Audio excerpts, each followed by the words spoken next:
not get crazy!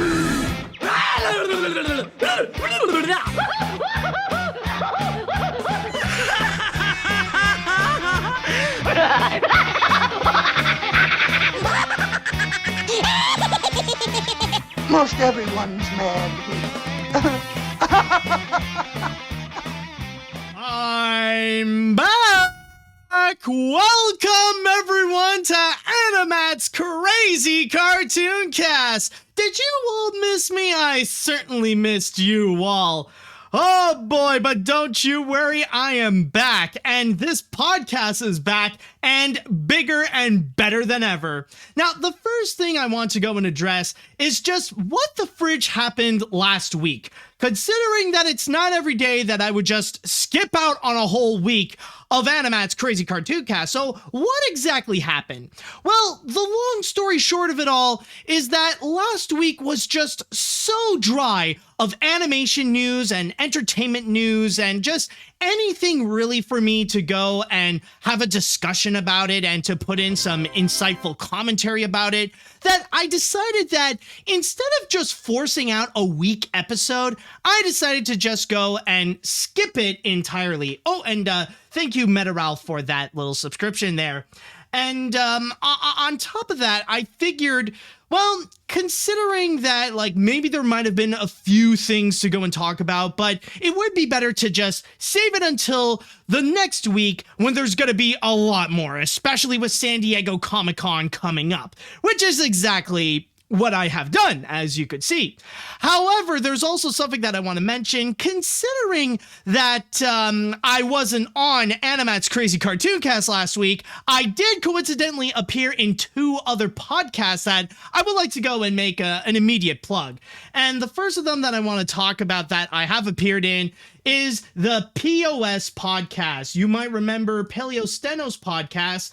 I decided why not and did a little bit of a last minute entrance and just like asked Paleo, hey, can I just join in with you guys? And he said sure. And I've joined Paleo, Jax Blade, and Hirosashi on the 174th episode right over here, in which we have discussed about a whole bunch of different pop culture stuff that happened recently, like The Boys, some Marvel stuff, the Rise of the Teenage Mutant Ninja Turtles trailer, as well as the Powerpuff Girl news, or the Craig McCracken news that, yes, we will be covering on this episode of AniMat's Crazy Cartoon Cast as well. So definitely a fun time with the boys right there. Sadly, Saber Spark wasn't there at the moment, but hey, maybe next time I'll join him on whatever future episode I could come back on the POS podcast. So if you guys would like to hear me and the boys just talk about whatever crazy shenanigans going on, then go and check out the POS podcast. But at the same time, there's also another podcast that I have appeared, and it was almost lost media, but it did manage to be saved. And what I'm talking about is Escape from Walt Disney. Yes, you might remember Tony Goldmark's podcast, in which he would go and review one random piece of content anywhere on Disney Plus, and I was very fortunate enough to join him along with Ryan Hipp and Randy Martin, where we would go and discuss one of the episodes of Jungle Animal Rescue called A Tiger's Tale, in which we see how this animal rescue team in India would go and save a tiger, a snake, and a few other animals as well. It was definitely an interesting episode to watch, especially for someone who is really not familiar with animals and how to take care of them, especially the really exotic ones. But still, it was definitely a lot of fun, and I do hope that one day I could come back to Escape from Walt Disney. Did I say Escape from the Disney Vault before, or did I mess up the name before? But anyways, you definitely have it right over here, and on YouTube and other platforms, I'll go and share the link. So thank you so much, Tony, and thank you so much, Paleo, for inviting me on your podcast. And one more thing I would like to go and address is actually in regards to what you see here if you're watching this either live on Twitch or on YouTube, that I've reverted back to the original colors of orange and blue. And I just would like to go and make a statement that even though I know that the war in Ukraine is not over, it is unfortunately far from over, I still stand strong and support the people at at Ukraine, and I'm still doing a bit of donations. I'm still doing what I can in order to hopefully help things out, or the best to my ability while I am here in Canada, to go and hopefully one day see that the war on Ukraine would be over. So that's just something I want to quickly go and mention. All right, so with that said and done, I would now like to go into the chat wall, and I would like to ask you guys, are you finally prepared to get things started on today's episode of AniMat's Crazy Cartoon Cast? Let me hear it, folks. Are you all ready? I mean, you guys have been waiting for more than a week, so let's see now. All right, I'm ready to try and watch this on my hotel's crappy-ass Wi-Fi. Well, hopefully my internet will be better than yours because I'm the one that's hosting the whole thing. But yes, it is nice to see that everyone is prepared, everyone is ready, and now, with all that said, without further ado, let's go ahead and get things started. And with our first story that we have for you today, well, we might as well go and talk about the biggest entertainment event that happened this weekend, and maybe a few extra days as well. And that is in regards to this year's San Diego Comic-Con. Now, what I'm going to be doing here is actually going to be a little bit special. Now, I'm not necessarily going to go and cover literally everything that happened at this year's Comic-Con. I mean, that would take up an entire episode of the podcast in itself. But what I'm going to do instead, considering that this is AniMat's Crazy Cartoon Cast, I will be highlighting most of, if not all of the animation news that has been revealed at this year's San Diego Comic-Con. And there's an entire list to go through. And the best source that I could find that is specifically animation related with all the announcements that have been made is actually right over here at animationmagazine.net. So, like, even though I'm not sponsored or this episode has no connection to Animation Magazine, but I just want to go and thank the journalists and the people working at Animation Magazine for supplying us with all the animation specific news that has happened at this year's San Diego Comic-Con. So without further ado, let's actually get into this and start things off with what Nickelodeon and Paramount has announced for us. Now, they have revealed that the Rugrats is going to be coming back. Now, you probably do remember of their CG reboot, and apparently things went pretty well both on Nickelodeon and on Paramount Plus, in which they have revealed that now there is going to indeed be a season 2 that shall be coming in early 2023, or at least sometime in 2023.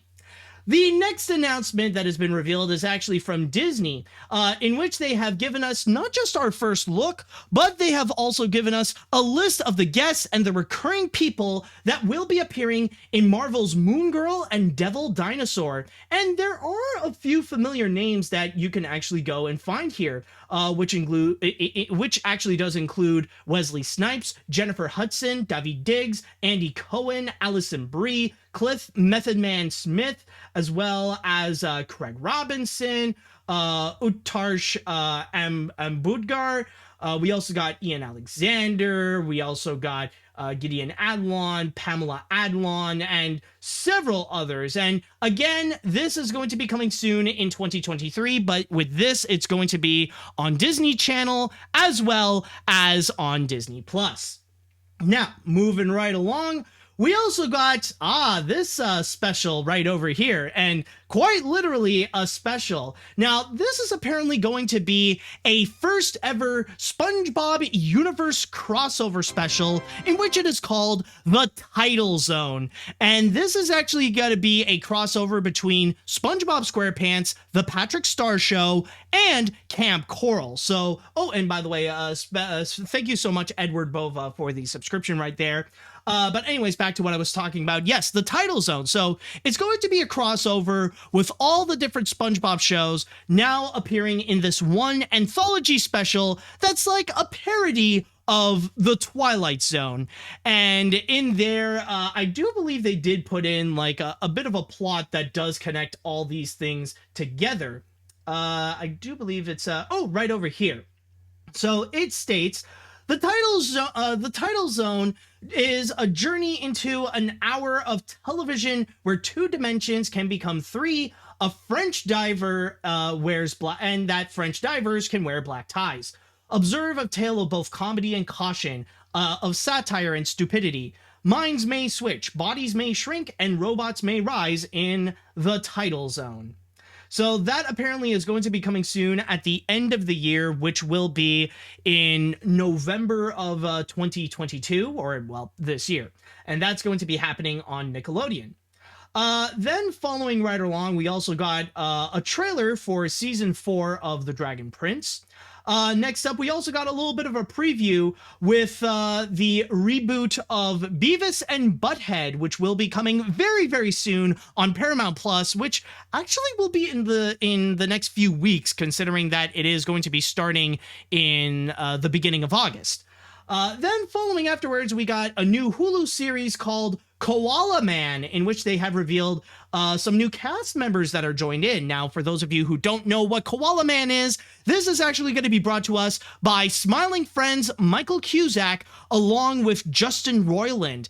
And apparently the main characters are actually going to be played by Demi Lardner, Sarah Snook, and the one and only Hugh Jackman. So that apparently is going to be coming soon on Hulu. I don't know if we have a confirmed release date as of yet. It doesn't seem like it. No, they just say that it's coming soon. But they do provide us with a pretty cool poster revealing all the characters, including, this is apparently going to be Hugh Jackman's character, in which he's going to be called Big Greg. So that is something to keep an eye out for. And then we got another highly anticipated show, which is Gremlins Secrets of the Mogwai, in which they have revealed some new guests. Well, not guests, actually, but some new voices that are... Oh, no, it's actually guest stars. Okay, I was correct the first time. So we got some guest stars, in which the 2023 series will include Zach Galligan, Sandra Oh, Randall Park, George Takei, and Bowen Tang. And that's just to go and start with. But then we also got, this is a big list of announcements right over here. Marvel Animation. Yes, the MCU is now really going to double down onto animation. We got our first little taste of what they could do with What If, but now they have revealed much more that is coming our way. And one of the first things they have revealed is actually the trailer for the upcoming animated short series I Am Groot, which that will be coming, I believe, August 10th on Disney+. And then following afterwards, during that major panel, they have revealed some more stuff that's coming soon, including the highly anticipated Spider-Man Fresh Year, to which they have revealed the art style, which will be very reminiscent to early comics, and that it will have a release date in 2024.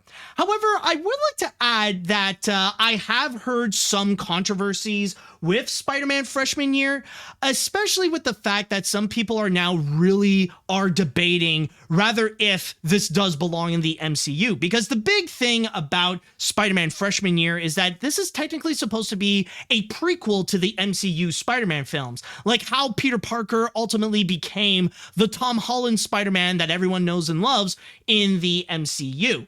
But apparently with all the characters that are going to be included, which will feature like a new Doc Ock and a new Norman Osborn, some people are wondering if this does have any form of a connection to the actual MCU.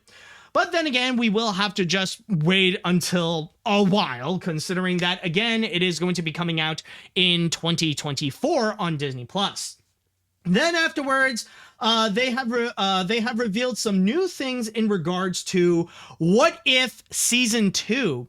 Apparently, I have heard that not only at Comic-Con that they have shown a full episode of Season 2, but they have also confirmed that there is indeed going to be a third season, as well as some MCU stars that will be reprising their roles. And not only that, but also What If Season 2 will have a release date sometime in early 2023.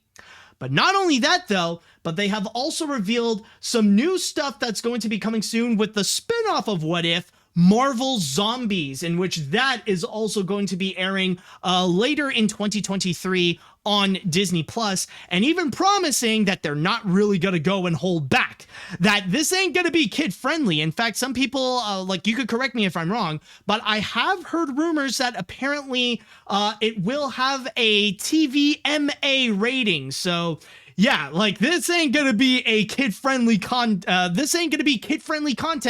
they're gonna be putting on with Marvel Zombies. It's gonna be a little bit like what we have seen very recently with Disney Plus adding in the 2 Deadpool movies and Logan. And finally, they have also confirmed some hype that's going to be going on with X-Men 97, which will promise to bring back the 90s animated show that everyone knows and loves, and has confirmed that it will be coming to Disney Plus in the fall of 2023. So that's all the Marvel animation announcements that they have made there, but definitely the tip of the iceberg in terms of Marvel announcements in general at San Diego Comic-Con, and I will go more into that a little later. Then following afterwards, we also got Crunchyroll came in with a brand new trailer for the next big Dragon Ball movie, Dragon Ball Superhero.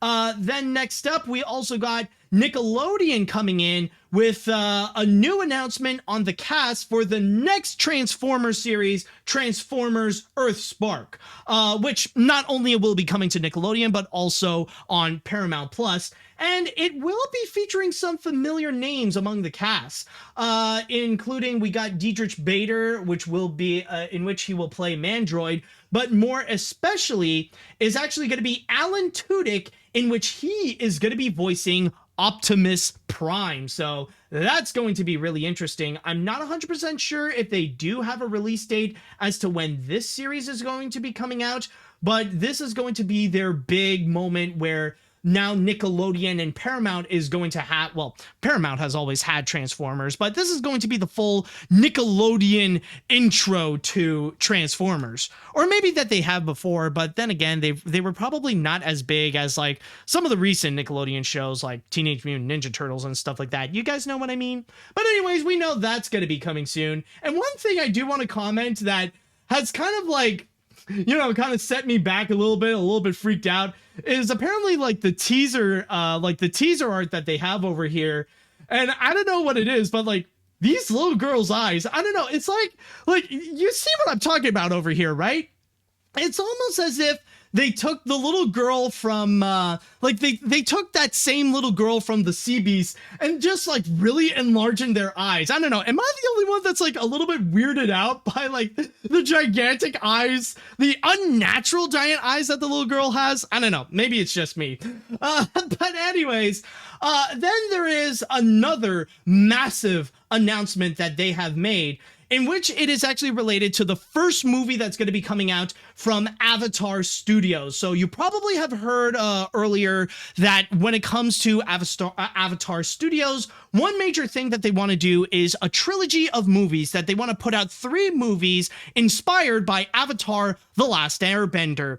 And there have been rumors in regards to what the first movie at the very least is going to be, but now they have actually clarified what it's going to be about. And it's actually brought to us by Janet Varney, the host of Avatar Braving the Elements podcast, as well as the voice of Korra. She was not there at San Diego Comic-Con, but she did put out a video making a huge announcement in which she states here, "Hello, Avatar Braving the Elements podcast friends and Avatarverse lovers. It's me, Janet, and I am so sad not to be at San Diego Comic-Con with Dante and with you all." Dante being Dante Bosco, the voice of Zuko. Anyways, I've just been doing a little reading while I recuperate, and it reminded me that we actually have some exclusive Avatar Studio news for you all. Now, there have been a lot of rumors floating around, a lot of speculation, and a lot of excitement. I feel it too. But we figured it was best to set the record straight. The first feature-length movie from Avatar Studios will be focusing on Avatar Aang and his friends, and I, for one, can't wait. Now, they didn't necessarily specify in this article right over here. They did mention that it is going to indeed be directed by Lauren Montgomery and the creators of Avatar and Korra, Brian Konietzko and Michael DiMartino are going to be producing it. But in this case here, from what I've heard, apparently the release date for the first Avatar movie, or this first Avatar movie that Avatar Studios has, that's going to be coming out in 2024, and that we are going to be following the journey of Aang and the gang as young adults. So it's going to be a bit like a midquel, like what happened after Avatar The Last Airbender, but before The Legend of Korra. So that's definitely something that I'm sure everyone is going to will keep an eye out.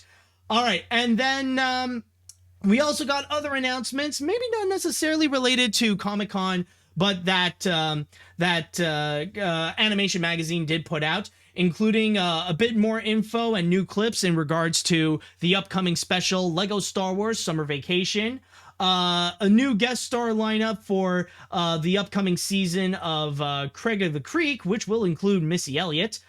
They also have the Season 3 trailer of Star Trek Lower Decks, as well as a brand new clip or a teaser for the Cartoonito series Batwheels. And we got a confirmation from Tim Miller that the Goon movie, the long-awaited Goon movie, is indeed going to be happening at Netflix. That Netflix has once again pulled off something very similar to what they have done with Nimona, and are reviving this idea of a movie in which Patrick Osborne is going to be the director. And of course, oh yes, one of the last ones to go and talk about is regarding Tiny Toons Looniversity. So they did talk a little bit about the upcoming things that are happening with the Looney Tunes, including a special that will be starring Witch Hazel, and even talking about the upcoming Looney Tunes cartoon movie featuring Daffy Duck and Porky Pig.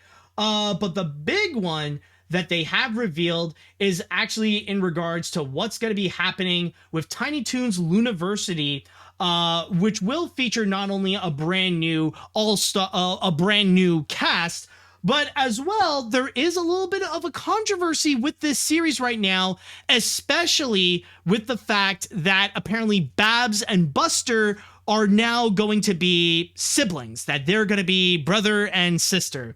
And the reactions to it so far is a little concerning, to say the least. So, yep, I think overall that should go and cover all the major news that has happened at this year's Comic-Con, or at least in terms of animation news. And yeah, there definitely has been a whole lot. And I will say, for me personally, if there are a few highlights that I would go and mention, it would definitely be the first Avatar movie with Aang and the gang as adults. That's very exciting to go and check out, especially with the first with the original Avatar series. I mean, like, that thing is a masterpiece in itself. And also with the announcement, which technically it was released today, hearing that the Goon movie is now coming back on at Netflix, and especially that it will be directed by Patrick Osborne. So that is something that for sure I'm definitely going to go and keep an eye on. But I know there's been a whole lot of major announcements, but at this point, now it's time that I'm going to go and pass this on to the chat wall. And I would like to go and ask, what is your highlight, or what is your animation highlight at this year's San Diego Comic-Con? Which is the one that really caught your eye the most? Which are the projects that you are most excited about? Let me know what you all think of it, people. Okay, so what is it that you guys are excited for? Let me see here. Let's see. My reactions to San Diego Comic-Con announcements. Moon Girl and Devil Dinosaur. Never heard of them, but it looks fun. The Title Zone. Do we really need this? Mike Judge's Beavis and Butthead. Koala Man. I love watching Smiling Friends, so I might give this a watch. Gremlins Secrets of Mogwai. I hope this doesn't end up like its sequel. I Am Groot. I Am Groot. Spider-Man Freshman Year. Better web slinging this to Disney Plus. And Avatar Braving the Elements. Bring in the Benders. All right. What else do we have? Lightning round, go! Moon Girl and Devil Dinosaur. This looks kind of fun. The Title Zone. Why do we even need a cinematic universe / multiverse nowadays? Dragon Ball Superhero. Awesome as hell. Avatar. It will be nice to see the gang back. Tiny Toons University. The news was kind of yikes. Transformers Earthspark. And stop sharing stop staring at me with them big old eyes. All right, interesting. Okay. Let's see. I didn't get to hear all of the stories. Again, blame my hotel's Wi-Fi. But from what I've heard, the Avatar movie sounds pretty cool. Marvel Zombies looks sick, plus more Jimmy Woo is always welcome. The SpongeBob crossover sounds crazy. Zack Snyder appearing in Teen Titans Go is weirdly my everything. And the Gremlins show is the weirdest reunion of the Mulan cast I've ever seen. Yes, and what JF is referring to here is actually one announcement that I forgot to mention, or that wasn't listed, was the fact that Zack Snyder is actually going to be making a guest appearance on Teen Titans Go. Yes, that's actually going to be a thing that will happen. Let's see what else we have here. Out of all the announcements that has been revealed at Comic-Con, the highlight for me is Tiny Toons University. As someone who enjoys the original series, I'm very excited for the comeback of Buster, Babs, and especially Fifi LaFoon, who's my cartoon crush, by the way. As for the controversy about Babs and Buster being siblings, while not a bad idea, sounds pretty wrong. Regardless, I can't wait to watch the new series when it comes out. Okay, let's see, what else do we have here? What other content or what other comments do we have? I have heard the Goon movie because it has been in development hell a lot from things happening from the move to 20th Century Fox until Disney happened, and now Netflix. Can't wait to see it. All right. Let's see. Quickie. Marvel Zombies. My sister's going to love it. Avatar movies. Can't wait. Though I wonder about the cast. Looney Tunes shows. Interesting. Gremlins. Interesting. Now, where's my Cars? I think your Cars is going to be at D23. Let's see. What other comments do we have here? The fact that Tim Miller, who worked on the Sonic franchise, is working on the Goon does give me some hope. Plus, the fact that Netflix is trying to redeem themselves after a few months earlier is quite nice. Okay. Let's see.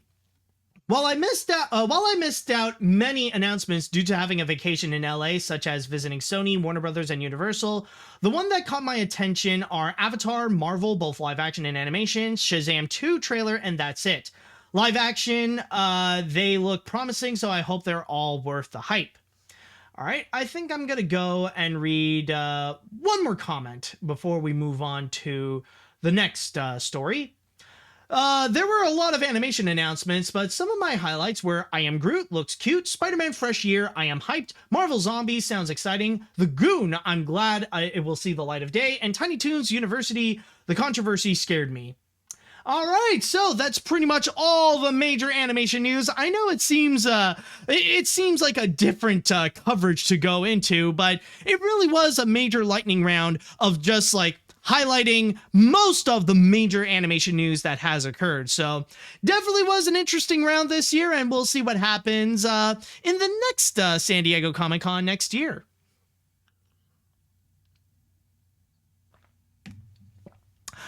Okay, folks, it's now time that we're going to jump on to our next story. And there is one more thing that I would like to talk about in regards to Comic-Con, and that is regarding the Marvel announcements.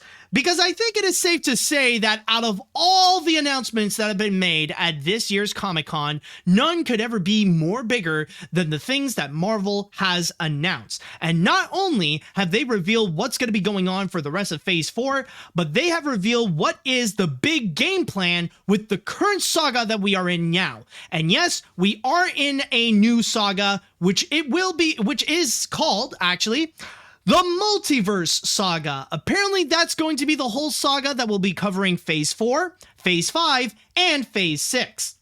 And there have been some announcements that they have made that got a lot of people very much excited. Not only the animation news that I have covered here, but also they have revealed a brand new Daredevil series that will be coming soon.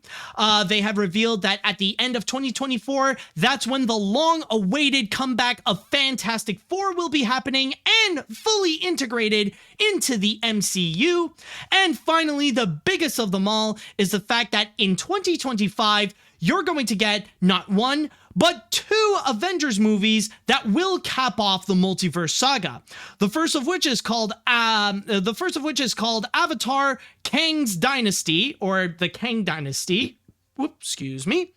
And the second and the grand finale of this whole saga, Avengers: Secret Wars, which apparently that one is said to be the crossover to end all crossovers. A crossover that's going to be even bigger than what we have seen in Avengers Endgame, or that it promises to do so. So I'm sure a lot of people are very much hyped for that. However, there is one more big thing that they have revealed as well. Now, there have been a few trailers that they have shown, including a trailer or maybe a few clips for stuff like Ant-Man 3 or Guardians of the Galaxy Volume 3. Or did they actually show anything for Ant-Man and the Wasp Quantrium or something like that? Did they? I'm not 100% sure. Maybe. Did I say Avatar? Oops. Okay, whoops. I meant Avengers. Yes. Sorry for that mistake, folks. Yes, I meant Avengers Kang Dynasty and Avengers Secret War. Avengers the Kang Dynasty and Avengers the Secret War. Okay, thank you for correcting me on that. Okay, so yeah, we do have like those announcements that have been made and a few clips. But then there was one trailer that was revealed not just at Comic-Con, but also been posted publicly. And that is one thing that I think is really worth talking about. So with that said, let's go ahead and check out the trailer for the upcoming MCU movie, Black Panther: Wakanda Forever. No woman, no cry. Hey, little darling, don't shed no tear. No woman, no cry. Good friends we have and good friends we've lost along the way. In this great future, you can't forget your past. So dry your tears, I say.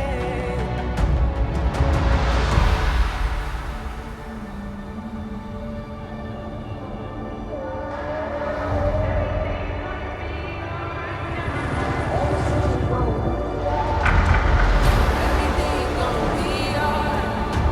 Everything's gonna be alright. Everything's gonna be alright now. Everything's gonna be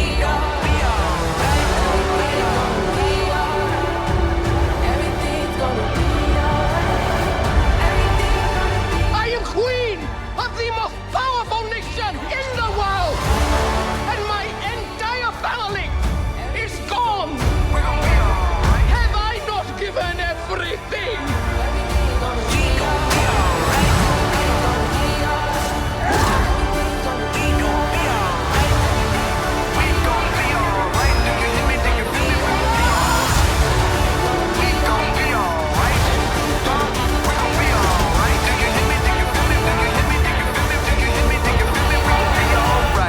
And when I wake up,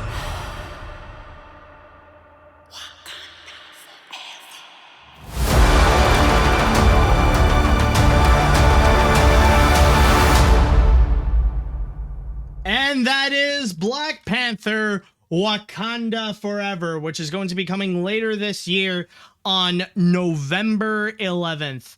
And one thing that I just want to go and clarify is that even though I'm not necessarily someone who fully follows the MCU, I mean, technically, I just went through the entire Phase 1 to do my review of the first Avengers, but admittedly, I haven't been an avid follower where I would watch all the movies and all the TV shows and all that kind of stuff. But there are some of them that I have watched independently or just watched on their own. And Black Panther was one of them. And with the first Black Panther, I gotta say, yeah, that movie, I understand the hype that went into all this. And yeah, it definitely is a fantastic movie. It offers everything that you want in a superhero film with all the superhero action, but also it did an amazing job with the world building. And I really do like the added touch of the social commentary and discussing about Black people in our society. And especially like with the characters, how they're integrated into this, especially with Killmonger. Like among all the Marvel movies that I've seen, I gotta say Killmonger is so far one of the most interesting villains in the MCU. Very fascinating character, like the kind that you know that he's bad, but then there are times when like you listen to what he has to say and you're like, well, I mean, you do have a point. But yes, overall, fantastic movie. Really enjoyed Black Panther. In fact, I actually do have the Blu-ray in my collection, and I would even consider it one of the best superhero movies that I've seen. Like, it really is that good. And so, going into Wakanda Forever, just checking out the trailer, like, oh man, like with this, like even though this is just a teaser trailer, like they're already delivering on so many promises, because I can imagine how the stakes are so high for this movie. Like, not just with the fact that this is capping off phase 4, which so far has been getting some mixed receptions, like maybe not necessarily the content themselves. Like, I know that a lot of people really like some of the things that have come out on phase 4, such as like some of the series like WandaVision, or recently with Miss Marvel or Moon Knight, or even some of the movies have been highly enjoyed, such as Doctor Strange. And even most recently, not everyone, but some people really did like Thor: Love and Thunder. Oh yeah, and this is not to mention, of course, well, we did get Spider-Man No Way Home. But then with Wakanda Forever, like, not only do you have that aspect in which it's going to cap off phase 4, but it's also the fact that technically you're making a Black Panther movie without Chadwick Boseman, and that's going to be the biggest test of them all. How is the Marvel Cinematic Universe going to approach the death of Chadwick Boseman, especially when not long after his death, his career has like peaked. It just got a significant boost thanks to his wonderful performance as King T'Challa, or as the Black Panther. And from there, like, it's going to be raising a lot of questions, and some people have even debated if there even is a point to making Wakanda Forever. Like, is there even a point to make another Black Panther movie without Black Panther himself? And so far, with what they are answering in Wakanda Forever, or at least with what they are showing with the teaser, oh yeah, I think they do have a plan, and how they are approaching this, like, you can already tell it's very heartfelt. And I think that is probably the most powerful moment. It's at the start of this teaser trailer where you do see all the characters that are just looking back, and that, you know, now they're just contemplating their lives. What are they gonna do without King T'Challa? And that they're pretty much showing how it's very much a tough road ahead of them, where now they got to move on without their king, without Wakanda's greatest protector. Like, how are they going to go and move on? And even some moments where you do see some characters like just in tears, that they don't know what to do, and that like moving forward is going to be very difficult.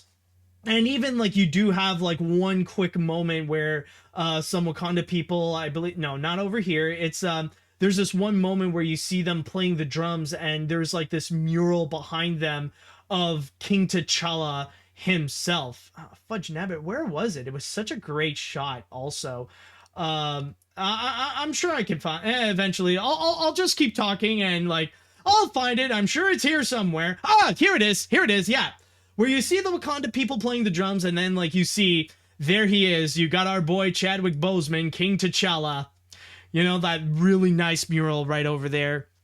So you already got like already just from that teaser trailer, you could tell that there is heart into this, and that you could tell that there really is a plan moving forward of what they're going to do moving forward without Chadwick Boseman, without King T'Challa, and how they are going to go and address this, which looks like is going to be a very key significant factor into this feature film, or should be a key significant factor.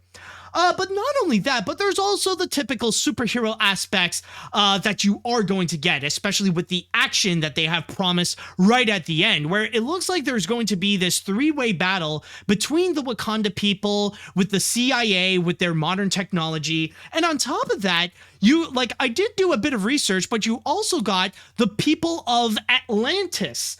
Yes, apparently those fish people that you got there, that's actually Atlantean people. Now, I know some people, I can imagine those who have no idea what the MCU is or have no idea about anything in regards to the Marvel comics. I'm sure they're going to be confused, and they're going to look at this and say, wait a minute, is Avatar connected to the MCU?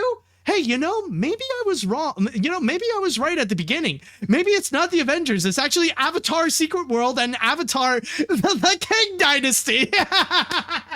Oh, no, but in all seriousness, though, yes, apparently they are going to be introducing the Atlanteans here, which they have a very interesting approach where it is going to be like half fish, half people, kind of like a little bit of an Aquaman kind of thing. But but unlike any other depictions of Atlantean people, they really are going to lean heavily on the Mesoamerican aspect, where you have this very prominent theme of Mesoamerica, almost like this Mayan-like homage to them, which is honestly really interesting, and it definitely does give a unique look that does easily make them stand out. I think it's right at the end where you see this one mural where someone is standing in front of, right over here, where it's obviously this is supposed to be Atlantean art, but definitely has this obvious Mesoamerican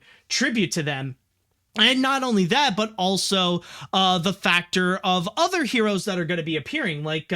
One thing that you may have noticed, it's this one girl that was welding. Yeah, right over here. You got this girl, she's welding out something, carves out a heart, and may I introduce to you all the one and only, oh, okay, well, you're going a little bit too fast there, trailer, but we have here Ironheart, which is going to be the new Iron Man.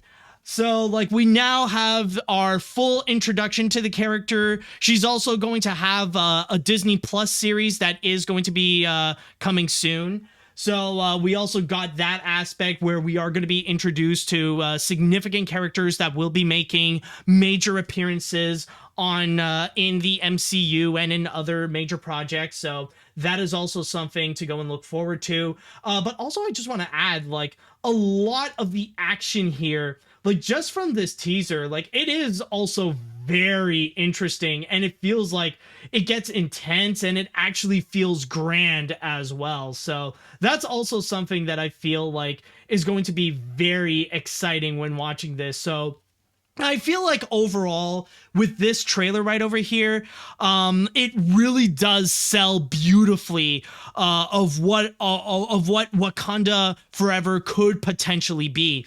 And I think this is going to be something that if they manage to nail this movie, if they can manage to get this right, and especially if they're able to pull off this movie and if they can successfully address the Chadwick Boseman situation of how they're going to move on without Black Panther himself, if they can do that right, then I think this is going to be something that not only is this going to save the entire phase, but I think this could even save the entire MCU as is. Because nowadays we are seeing a little bit of people's interests are starting to go down a bit when it comes to the MCU. Even entering into this podcast, I've seen some people chatting amongst each other, and some people are just debating about, I think I'm just gonna go and watch this movie, and then that's it. Then afterwards, I'm done following the MCU and stuff like that.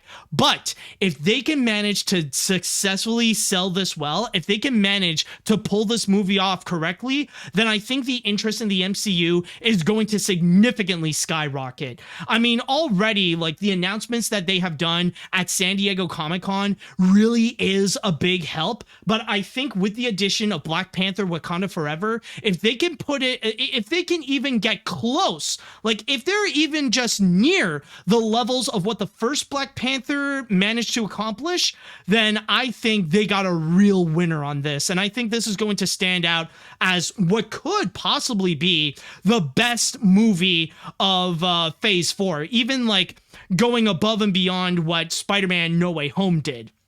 So that's my little piece, my little commentary about Wakanda Forever. And with that said, I would like to go into the chat wall and I would like to ask you all, what did you think of this teaser of Black Panther Wakanda Forever? Are you guys interested in seeing this? Are you now fully hyped because you watched the teaser? Are you guys still a little bit hesitant? Are you still a little iffy in terms of following along with the MCU? Let me know what you guys think on all this. All right, let's see. As a huge MCU fan, this trailer got me excited, extremely excited. Honestly, I absolutely love the first film. This trailer got me choked up when I was it. The visuals are absolutely beautiful. The music in the trailer is amazing, and I hope this will be a fantastic tribute to Chadwick Boseman, and I can't wait to see the introduction of an Namor. So overall, I'm hyped, and I hope this is a huge MCU movie, or this is a huge MCU. This trailer got me extremely. Oh, wait a minute. Oh, and then suddenly the whole thing is repeating. Okay. Anyways. As someone who adores the first movie, I'm debating if I want to go see this movie. Sure, the acting is amazing, and even the inclusion of Riri Williams / Ironheart is surprising despite being a bit early since we're getting a Disney Plus series. But for me, this is no Black Panther movie without Chadwick Boseman, but we'll have to wait and see. Rest in peace, Chadwick Boseman. Legends never die. And I think, honestly, it's people like that commenter that Black Panther Wakanda Forever needs to go and convince to go and check this out. Because I'll just say right now, if this commenter right over here ends up actually watching it and ends up enjoying it, then they really got it right. Because that's the big risk of it all, is to make a Black Panther movie without Chadwick Boseman. Like, I do agree. It sounds like a ridiculous idea. It's absolutely stupid. It's almost like, it's like a dangerous risk even. But if they can pull it off well, then that's going to be a major win. Debatably, maybe even a bigger win than Spider-Man No Way Home. Then we also got here chills, just chills, man. I haven't even seen the original Black Panther, but I got chills with the dramatics, the emotions, music. I am a little concerned about whether the movie will have similar themes to Spider-Man Far From Home. If you haven't seen it, basically Spidey has to cope with Tony Stark's death and is struggling how to move forward. In this case, Black Panther's death is more out of necessity than a planned character's death. I'm sure they'll figure something out, and I hope Boseman's family. Yeah, and I think, honestly, in this regard, and I mean, like maybe what I'm talking about sounds absolutely crazy, especially with the fact that, like, as I said before, I'm not a major MCU follower, but I do feel like this one is a lot more significant than in Spider-Man Far From Home, because, yeah, like, Tony Stark is dead. And I mean, I can understand about making a movie trying to highlight how to go and cope with the passing of a very significant MCU character. I kind of get that. But this one is a lot bigger, both in terms of the cultural impact outside of the movie and within the MCU as well, especially when it does address the passing of a great actor that has left us way too soon. And on top of that, there's also the MCU aspect where King T'Challa is a very prominent Marvel character and also very important to Wakanda. I mean, this is literally their king, and they have lost their king. So how the fridge is not just like a few significant characters, but how is the entirety of Wakanda going to move forward? And that is going to be something that will be more prominent, and maybe they'll do something a little bit similar with the theming of Spider-Man Far From Home, but it will take a much bigger significance and much bigger importance. Let's see, what else do we have here? What other comments? Phase 4 has been a hit and miss to me, where I feel like Spider-Man No Way Home and Shang-Chi are the strongest for the movies, while WandaVision, Ms. Marvel, and Loki are the best for TV series as well. For Wakanda Forever, I was curious to see how this film would go forward without Chadwick Boseman, as they kept it a secret for a while, and it looks like it might address the issue. I do hope it would be the best on the levels of No Way Home, so I do hope of not just good, but great. Oh yeah. The stakes are absolutely high with this one. They can't do like Lightyear, where they're just like, oh, it's good, you know, it's not great, but it's just good. Like, trust me, if it's like, I think like it's pretty much in the similar place like Lightyear, where if it's not fantastic, if it's not one of the best movies of the year, then a lot of people are going to bash it and bash it hard. All right, let's see. I think I'm going to read one more comment before we move on to the next story. Didn't need to cry at a Marvel trailer today, but I'm glad I did. This movie looks insane. It could even be the best MCU project this year. I love how they don't shy away from the passing of Chadwick Boseman, especially with Ramonda's speech. The Atlanteans look sick, particularly Namor, and the way they set up Ironheart is great. So this is definitely a must watch. But will it top that one scene in Moonlight where Steven shouts, "Wagwan did it!" Probably not, but I'll wait and see.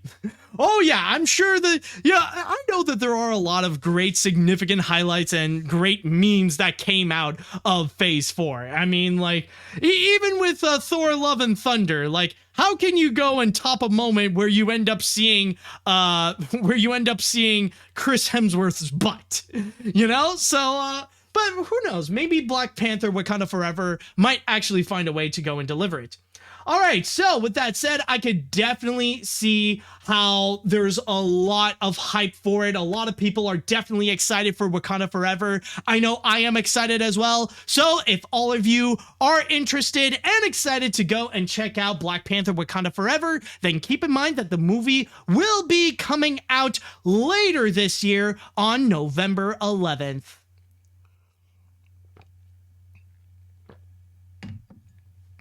All right, so let's go and move on to our next story. And we're going to do a little game of catch up over here, where I'm going to talk about a news that happened literally last week. And with last week's story, you might have heard about the announcement of a couple of reboots. Now, I know that generally when reboots are announced, some people are a little bit worried. Some people are a little bit scared, especially with this property, or at least one of the properties, that they did have a reboot before and it was flat out terrible. But maybe not this time, though. Because the original creator is actually going to be coming back for this one, and suddenly the hype just got extremely high. Maybe not Wakanda Forever high, but still, a lot of people are definitely excited. So let's go and talk about Craig McCracken's reboots. Yes, it was announced that Craig McCracken has two brand new projects that he's going to be working at Hanna-Barbera Studios Europe. And they are actually two properties that are very beloved from him, which is the Powerpuff Girls and Foster's Home for Imaginary Friends. Now, when it comes to the Powerpuff Girls, what they have described is basically going to be a very straightforward reboot, where it's the same Powerpuff Girls that we all know and love from Craig McCracken, where they're going to be fighting off against many familiar faces, including Mojo Jojo, the Green Gang, Fuzzy Lumpkins, and all those characters, as well as some new villains as well. But then there's Foster's Home for Imaginary Friends. And this one is actually a little more interesting because they're going to be back, but a little bit more different than before, in which the Foster's reboot is actually going to be a preschool series, in which that one is actually going to be a Cartoonito show, or I presume to be a Cartoonito show, because where the fridge else is it going to be in the world of Warner Brothers and Cartoon Network and HBO Max, in which it will be educating children with all the different unique imaginary characters that will be there. I mean, of course, you're going to see the grand return of some classic and some old friends, such as Blue, Wilt, Eduardo, Coco, and many others, but we're also going to be getting a whole lot more new imaginary friends that will be coming. And on top of that, we also have a quote here coming from the president of Cartoon Network, Warner Brothers Animation, and Hanna-Barbera Studios Europe, Sam Register, in which he went and stated here, the Hanna-Barbera Homecoming of Craig was an opportunity we could not pass up. Along with his unparalleled sense of fun and imagination, he's bringing two of his greatest works in the Powerpuff Girls and Foster's Home for Imaginary Friends, and we are so excited for these characters to be a part of the new legacy taking shape at the studio. Now, I just want to go and state this right now, that technically, we don't necessarily have a release date as of yet of when these shows are going to be coming. We don't know when the next Powerpuff Girls reboot is coming. We don't know when the next Foster's reboot is coming. But we know that they are coming, and that they are going to be brand new offerings from Craig McCracken himself.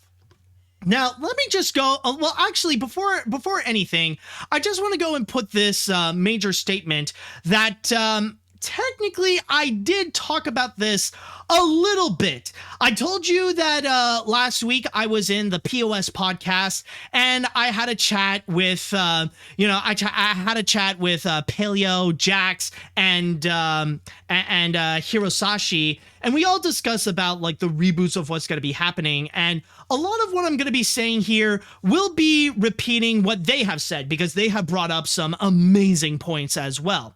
So, starting off with the Powerpuff Girls reboot, I know that, ever since the show got canceled back in the 2000s, the Powerpuff Girls had a pretty rough road when it comes to trying to come back, especially with the infamous 2016 reboot, which was a little bit of a disaster. I mean, it was kind of successful for Cartoon Network, but for audiences, it was very much not well received, especially when it comes to the humor. And then, of course, there have been the talks of the infamous CW live-action reboot that they wanted to do.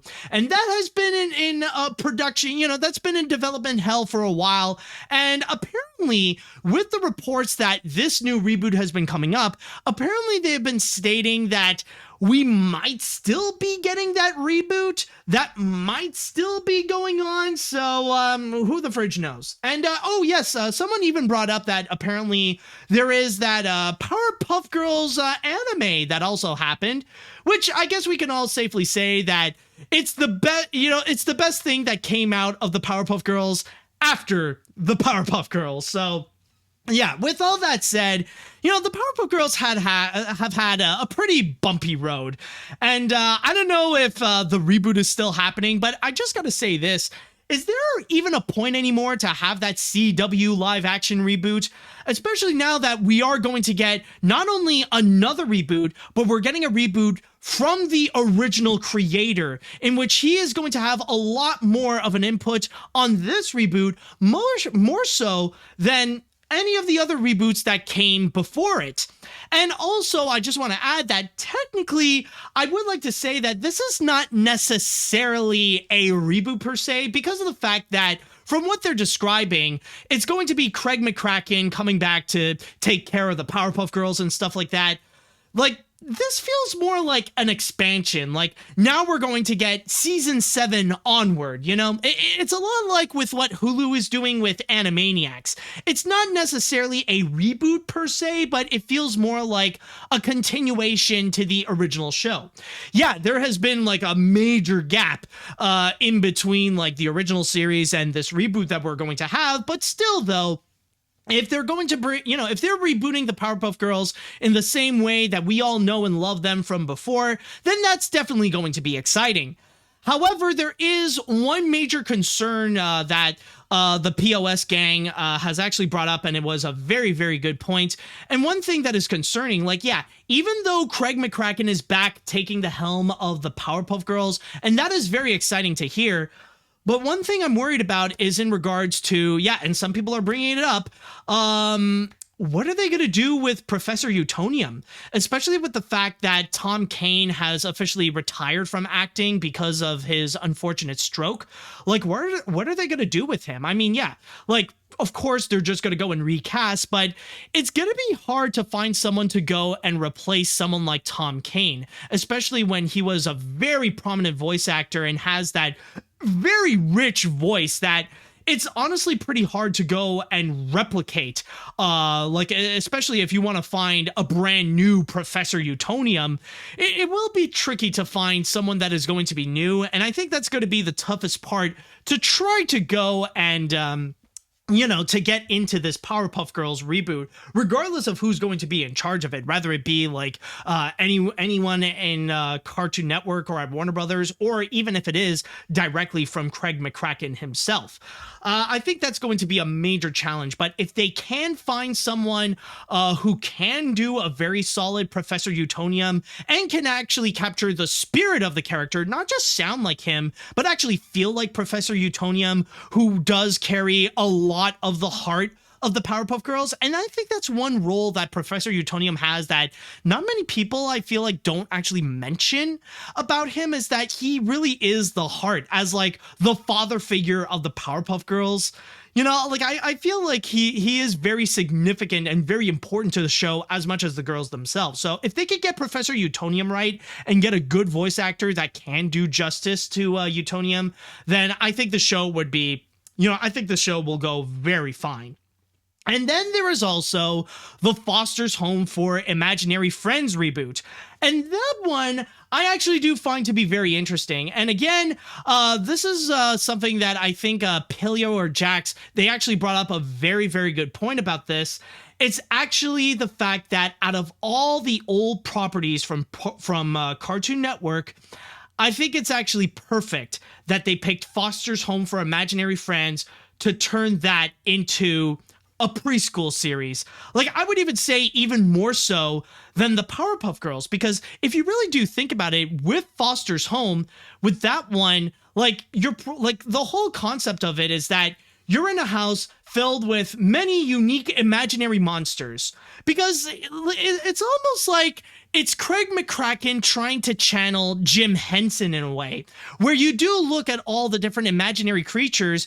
They actually do look like something that would come out of the Muppet Show, or that they would come out of Sesame Street.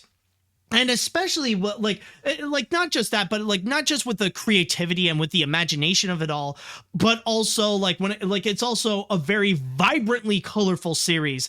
Like all the colors on these imaginary characters, they really do pop out. So it actually feels like it would make sense if Craig McCracken would end up making his own version of like he would go and make his own version of Sesame Street, and I think honestly it would actually make sense. And I mean, not to mention that with Foster's Home for Imaginary Friends, with that animation style that they do have, it actually does feel like an animated cartoon that you would find on Sesame Street, that you would find all these characters, like they would keep educating kids about like a specific letter, or that like they would tell them or they would teach them how to count to 7. Like, I think that would actually work out very, very well in this. I think they actually did the right move, and I think it does make sense to bring it back as a preschool series. Like, I don't think I'm going to be watching this version of Foster's Home, but I feel like, yes, it does make sense, and I feel like this would actually be great children's entertainment for the kids, where they can learn something, that they can be educated, but at the same time, they could be highly entertained with all the unique and funny looking characters that all live in Foster's Home for Imaginary Friends. So I think personally, overall, hearing about this reboot, it's actually a lot of fun. I think it actually is great to hear that Craig McCracken is actually back doing something that is so beloved, especially going back to some old nostalgic properties, which I think on that basis alone is going to be a massive hit. Because let's be honest, people, nostalgia is very much like cocaine. It's stupidly addicting, and people are just desperate for it.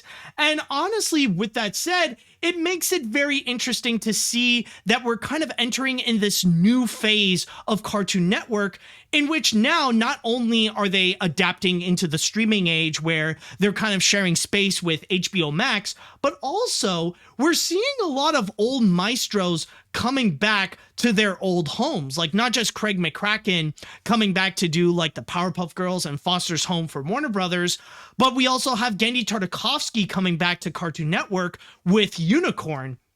So it is actually very interesting to see all those, to see those veterans coming back doing what they do best. And I think it can actually really work out for Cartoon Network. And I think it will get the excitement back onto the platform, like how it was like a decade ago when they were bringing out some of the biggest animated shows of that era, like with Adventure Time or Steven Universe or Regular Show and all that kind of stuff. So overall, I think this is a great announcement to hear. It's not, it's great to hear Craig McCracken is back, finally doing justice to the freaking Powerpuff Girls especially, and I can't wait to see how the show is going to be.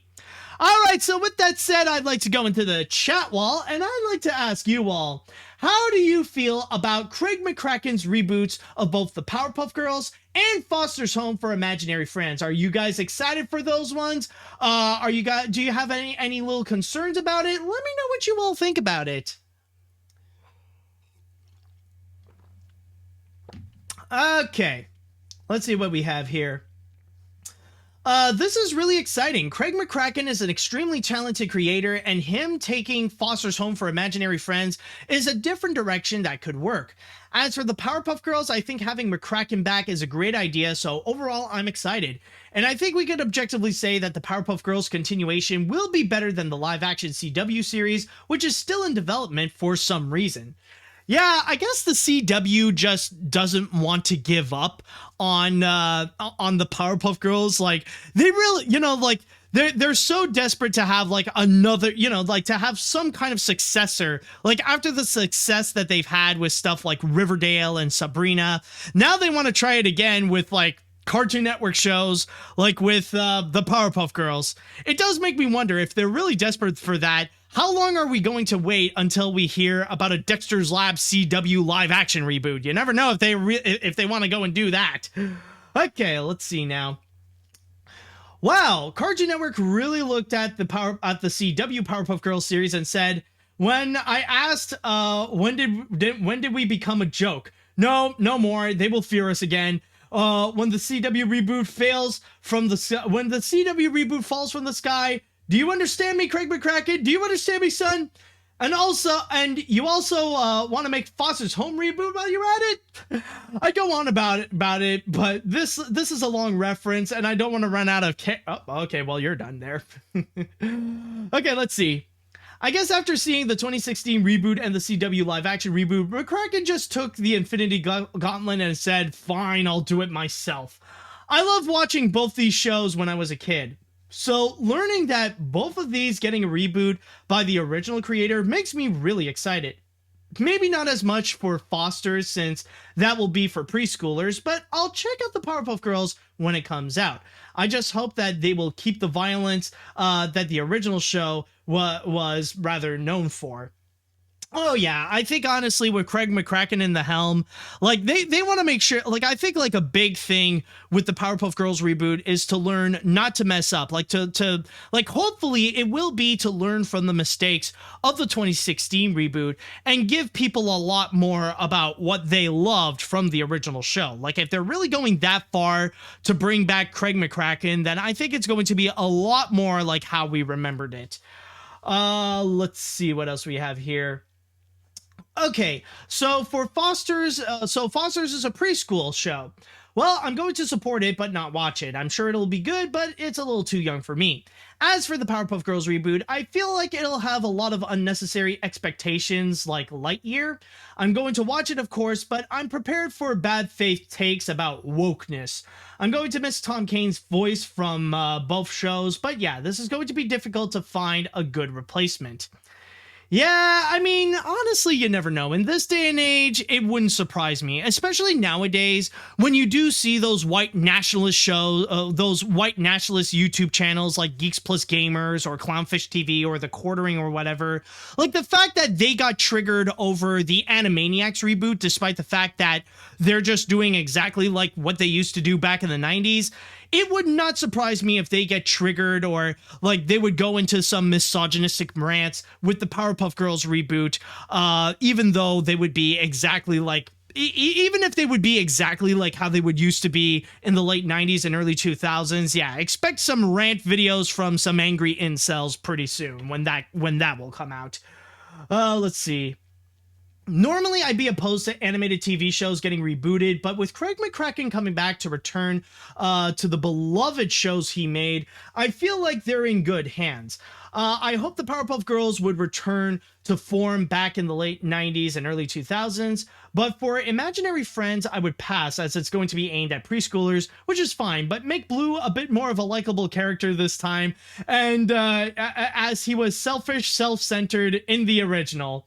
Yeah, also, like, maybe this is an obvious thing, but hopefully we could just get Blue out of the zone and be a lot more preschool friendly, if you get what I mean. Oh boy, I wonder how many people will actually get that reference. Like, I think that's gonna be one that I can imagine people will be clutching pearls if they do get what I mean. Okay, I think I'm gonna read one more comment before we go and move on to our next story. Let's see. Does anyone remember that episode where Cheese goes full on cheese? You know, gotta go, gotta go, gotta go, gotta go, gotta go, gotta go. This is exactly how I feel. I'm pretty surprised that Craig McCracken is coming back to reboot Foster's Home for Imaginary Friends and the Powerpuff Girls, but I'm not sure if I might watch them because of the Powerpuff Girls reboot was terrible, and the Foster's Home reboot is going to be for preschoolers only. What do you guys think? Well, I mean, the thing with the Powerpuff Girls reboot, like, okay, I get if you're not going to go and watch the Foster's reboot because it is going to be for preschoolers. But for the Powerpuff Girls one, I'm going to keep an open mind and we will see.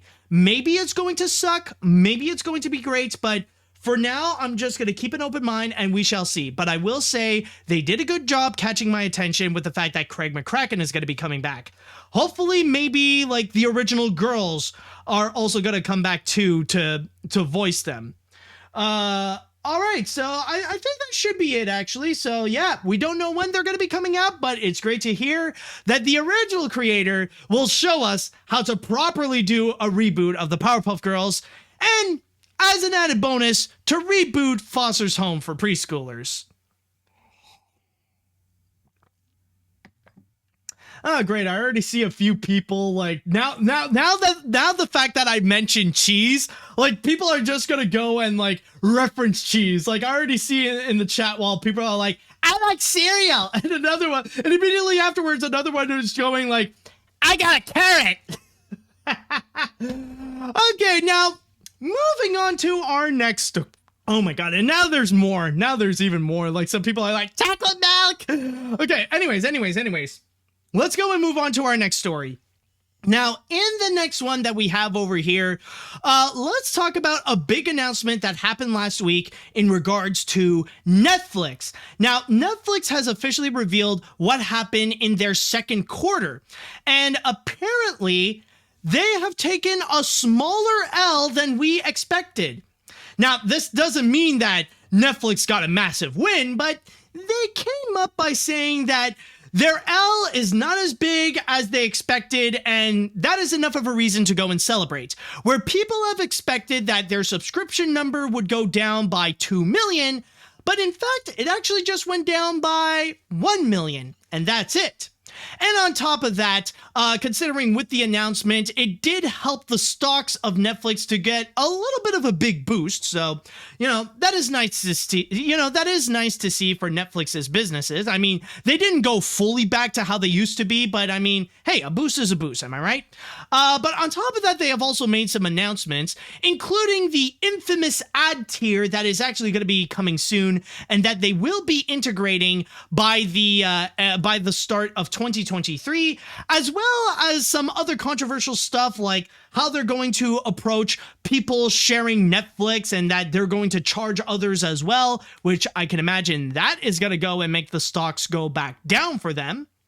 But then there's also another major announcement in which I'm going to say I think it has made a lot of people very, very worried, and probably with good reason. And that is in regards to their big acquisition. Yes, let's go and talk about Animalogic. Yes, Netflix has officially acquired the animation and visual effects studio Animalogic. And this is all, of course, in their big pursuit of trying to be Disney's biggest rivals in animation. And before I continue, I just want to go and start off by reading a couple of quotes here. The first of which being from Amy Reinhard, the vice president of studio operations at Netflix, in which she stated, Netflix has been investing in animation over the past few years, and this furthers our commitment to building a world-class animation studio. Animalogic is a leading animation studio with innovative technology that will strengthen our existing business and increase our long-term capacity in the animation space so that we can better entertain our members around the world.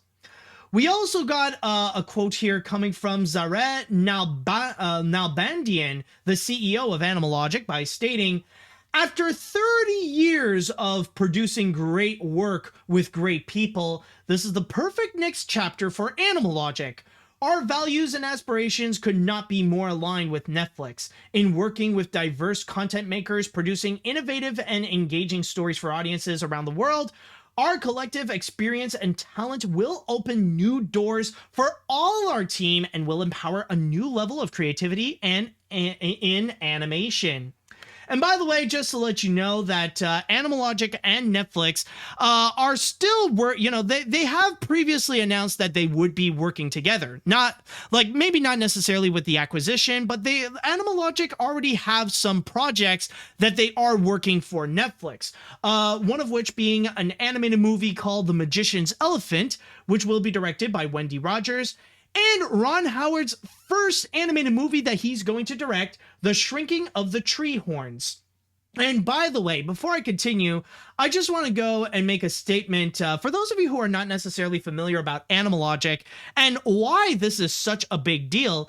Is actually because Animalogic is a very well-respected animation studio and visual effects studio. In fact, it could debatably be the biggest animation production company in Australia, as they are probably most well known for their collaborations with Warner Brothers, providing the highly realistic animation of movies such as the Happy Feet films, the Legend of the Guardians, and especially they did the animation for the Lego movies, as well as working with other studios as well, like with their collaboration with Sony on the Peter Rabbit films. But on top of that, they are also well known for their visual effects that they do provide. Now, they have already worked on some Marvel movies, of course, and I think maybe some DC films as well in recent years. But what they are probably more known for is their collaborations with Baz Luhrmann because, well, Australians got to stick together. And they actually did the visual effects for movies such as Moulin Rouge, Australia, and The Great Gatsby, as well as doing the visual effects for, they did the visual effects for The Matrix. Yes, the most revolutionary aspect of those movies is actually done by Animalogic. And now all of that is actually going to be owned by Netflix. And I gotta say, this is actually quite a surprising news. I mean, I'm not surprised that Netflix would do this because, again, they're kind of like on their major hunt to go and be the biggest competitor against Disney. In fact, even this article here on Deadline actually even states this.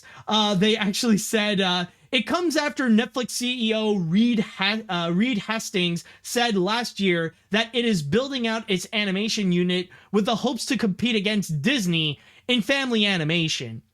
And that's always been their biggest target, to be Disney's biggest rivals in animation. That's what they always want to go and say, and that's what they always want to go and do. So it's not that surprising. But what is surprising, however, is the fact that they would go and own such a prominent studio such as Animal Logic. Like, just from the movies that I've listed alone, like, they are, you know, they are such a massive powerhouse in animation and such a massive force, especially with the works that they have done before with The Matrix and with the Lego movies. So they, you know, like, it's almost as if like they could just be an entire animation entity in itself, that you could categorize them like on the same levels with other studios, like with Disney, Pixar, Illumination, Sony, and whatever. The fact that they are an independent, well, they used to be an independent house, is kind of surprising, but they are definitely one of the most admired. And even for me personally, I've admired what Animal Logic has done for a long time, especially with their animated works, especially with how they do their live action films. It's honestly very much admirable. Even if I'm not a huge fan of the Happy Feet movies, what they did with the animation is just absolutely phenomenal. And even to this day, it really does, it looks beautiful. It looks fantastic. Like, they really did nail the realism on that. And I know that's often been a very long journey and often very difficult to try to make realism actually look good. But Animal Logic was one of the very few studios that was able to make it and actually make content that can look amazing. Even with Owls of Ga'Hoole, that's not a great movie, but the animation, again, is just beautiful. And it's just like the hyper realism in it is just admirable. Like, it really is in the same levels as what we got with like Rango or The Adventures of Tintin, where they really did nail hyper realistic animation and they're able to actually get it right without looking disturbingly uncanny. So that is one thing I've always really admired with them. And even with the Lego movie, that's also another one where I would legitimately categorize in the hyper realism aspect. Yeah, I know it's kind of like its own animation style, trying to emulate stop motion Lego movies and stuff like that, or like, well, with stop motion Lego films, I mean. But the way that they craft the world, like, it feels very realistic. It looks like the Legos that we own at home, but now they have come to life. And that's one thing that I've always admired with what they have done with Animal Logic. And now that they are acquired by Netflix, honestly, I understand the big concerns that people actually have with this acquisition, especially from the things that we have heard in terms of Netflix's reputation and the way that they have been treating their animators and how they have been running their business.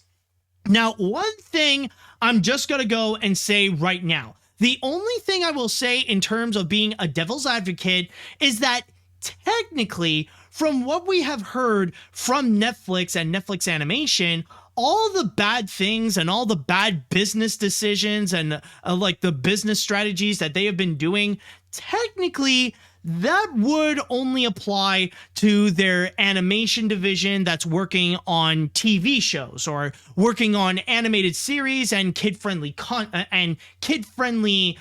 series content. It's mostly on that, element in the whole Netflix animation division. We don't necessarily have 100% confirmation that it's also happening in their feature films division as well. Like, if the production of stuff like Over the Moon or The Sea Beast, that they went through that kind of hell as well. We don't know that. But that's the only good thing. That's the only defense that I could say in regards to Netflix. Other than that, though, it really is concerning that Netflix is going to be in charge with it, especially with like, even with that, they still have that massive reputation of just canceling content even before giving them a full-on chance to see if people would even be interested in it. And that's one thing that I find to be very dangerous, and especially with animation, because that is something that you shouldn't necessarily mess with, especially when this is something in which like hundreds of people, literally hundreds, are kind of dependent on their jobs to work on projects that hopefully can actually make it to either the big screen or can actually have a finished product that they can actually go and show off to people. Because honestly, I feel like the worst case scenario of what could happen to Animal Logic would be what happened to Tangent Animation last year. Now, you guys probably, for those of you who probably have forgotten, Tangent Animation was actually a prominently large animation studio that unfortunately shut down. And a big reason is actually because they have been heavily collaborating with Netflix. In fact, probably the most well-known thing that they have done that comes on top of my mind is the fact that they did the animation for Maya and the Three, that they worked on that limited series. But with Tangent Animation, however, they have also worked on numerous of different shows and numerous of different movies for Netflix. Like, they wanted to do a Monkey King movie. They had a feature film that is that is based on like Paul McCartney's music, or it has something to do with Paul McCartney. But with what Netflix would do, like with Netflix's reputation, they would just shut them down if they don't like it. And what happened was that Netflix kept on shutting down their projects that they didn't really like. And ultimately, it left with Tangent Animation with not much to actually work with, and not much that could actually sustain them with their business and with their employees. And what unfortunately happened was that the whole studio shut down, and about 400 employees ended up losing their jobs. Now, I will state though, with this worst case scenario, this will, like, if this does actually happen, it wouldn't be until like several years in the future, maybe like in the next 4 to 5 years, that could maybe potentially happen if Netflix is not too kind on Animal Logic. But still, though, it is kind of a worst case scenario where Netflix would just go and buy Animal Logic, only to end up closing its doors because, well, they don't necessarily need it. You know, that would be the true unfortunate shame. And that's kind of the big feeling that we have overall. I mean, I trust the people at Animal Logic that they could still continue to go and make phenomenal content. And even they stated in this article over here that technically nobody is going to be losing their jobs. They even stated that the team will remain operating under its existing brand. So in a way, Animal Logic is going to be like a subsidiary to Netflix, where they're going to make content under the Netflix animation banner. That could possibly happen. But still, though, considering the reputation that we have heard from Netflix, it just makes it very concerning, and it puts a lot of animation fans on edge. We just don't know what they are going to do with it. We haven't heard a lot of great things in terms of Netflix's management, especially with animation, especially with the way that they are working around like loopholes in order to go and like cheat the system so that they could find a way around unions and stuff like that. So it kind of makes it concerning. It kind of makes it a little bit worrisome if Netflix, if like the fact that Animal Logic is now going to be in the hands of a prominent studio such as Netflix, or especially with Netflix, that it's going to be more of a setback to them than anything. Like, yeah, I could totally see this as a massive win for Netflix, but what we don't know is if this is also going to be a win for Animal Logic. Like, we're like, overall, I think people are just worried of the fact that Netflix has the bigger end of the stick more so than Animal Logic, that Netflix is getting more out of it more so than Animal Logic. That's kind of the biggest fear. And honestly, honestly, I am worried as well, especially with how I heavily admire with what they do. And one thing I will add, like this just popped up in my head, but it does make me wonder, like maybe not, but I wonder how much this deal ended up screwing over Warner Brothers a little bit, or specifically how much it screwed over Warner Animation Group, because a massive chunk of their animated content is actually from Warner and is actually from Animalogic, especially with all the different Lego movies that they would do. And not to mention that they have some upcoming works that they have done with Animalogic, such as, coming very soon this Friday with DC League of Super Pets. That's actually animated by Animalogic. And also, I believe there's that 2024 movie where they have a Wizard of Oz spinoff that is starring Toto. And it does, and that does make me think a little bit. Like, I don't know if there's any confirmation to it, but because of this acquisition, because now that Animalogic is fully owned by Netflix, is Toto canceled? Like, is that project completely dead now that Animalogic is the production suddenly gone now that Animalogic can no longer work with Warner Brothers? Or I don't know how that necessarily works, but it does make me wonder if that is completely gone. So who the fridge knows? I mean, maybe that's still happening. Maybe Animalogic still has a chance to go and work for other studios to make visual effects and to go and make animated movies for others. Maybe not. That's one thing I am curious about. Is Animalogic still allowed to work with other studios? And if so, how are the projects going on with the movies that they're making? Like, is Toto canceled because of this acquisition? Is it not? I don't know. Maybe, who knows? Okay. So with that said and done, that's currently the big thing that has happened with Netflix and their new deal with Animalogic, or their new acquisition. So I think the most that we can do is just hope for the best. Let's just hope that this collaboration can actually work out well and that Animalogic does not end up getting screwed over by Netflix. Okay, so with that said and done, I would like to go into the chat wall, and it's time that I ask you all, how do you feel about Netflix's acquisition of Animalogic? Do you think Animalogic got a great deal and they got a great new home with Netflix? Are you a little bit more concerned? Are you a little bit more worried that Netflix is going to run Animalogic down? Let me know what you all think. Okay, let's see what we got here. This is definitely a surprising acquisition for Netflix, considering that right now Netflix is really not doing the best, especially with how their stocks have been going down, and the only thing keeping them afloat right now is Stranger Things, and that's it. So by having a studio like Animalogic, it could help give them a boost, and we'll have to wait and see what happens. Okay, let's see. I admire Animalogic for what they have done with many films such as The Matrix, Happy Feet, the Lego Movies, Peter Rabbit, etc. However, I do have concerns that now that they are owned by Netflix, and with how Netflix treats its animators recently, I do hope they don't go out of business. If Netflix decides not to be too kind to them, so I wish them luck.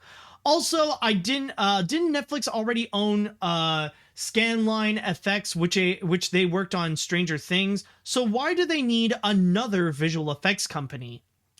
I mean, that is a good question, but keep in mind, this is not necessarily for visual effects. This is more for animation. Like, they've made it clear that their biggest goal with all this, including this acquisition, is that they could go and compete with Disney in the family animation market.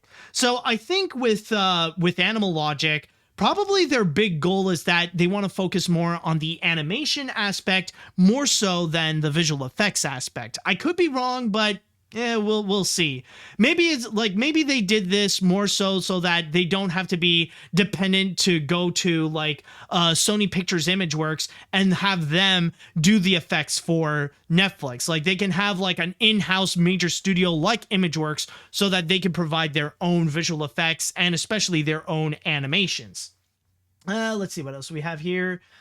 So basically, it wasn't enough that this earlier year, Activision Blizzard was bought out by Microsoft. We had to witness Netflix to buy out a studio who has done Happy Feet, Legend of the Guardians, the Lego movies, Captain America Civil War, the last Harry Potter movie, Iron Man 3, the Polar Bear short, Guardians of the Galaxy Volume 2, Peter Rabbit, and The Matrix. Wow, what a world we live in. By the way, speaking of Netflix, what are your thoughts on Stranger Things if you have seen it?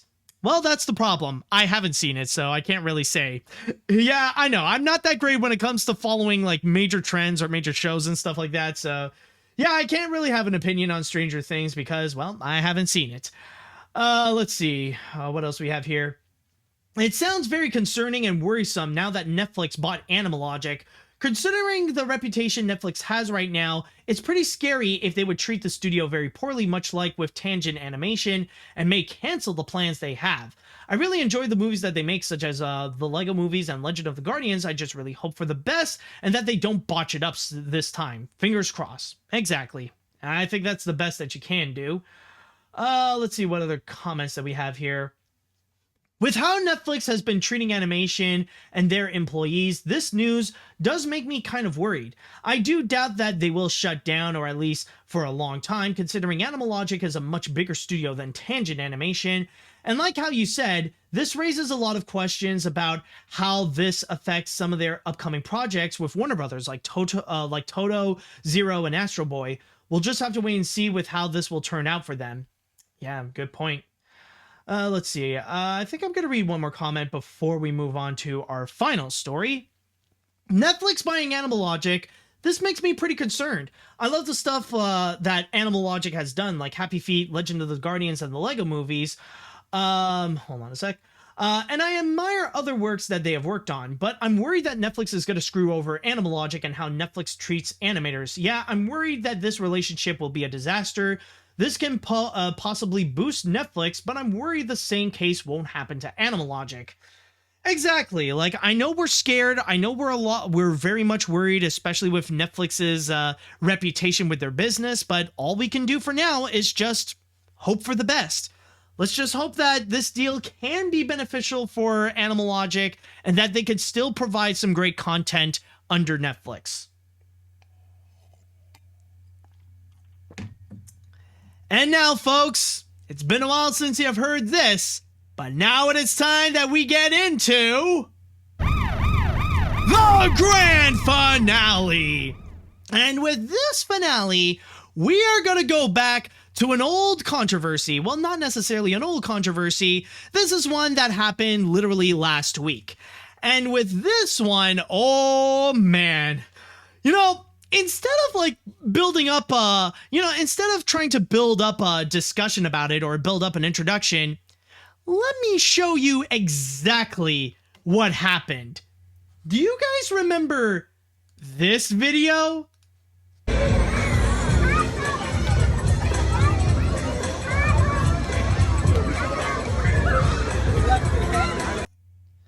Yes, you probably recall last week's big controversy that happened in Sesame Place, Philadelphia, in which during a parade, a person dressed up as Rosita, they were going around the audience, giving them high fives, waving them to say hello.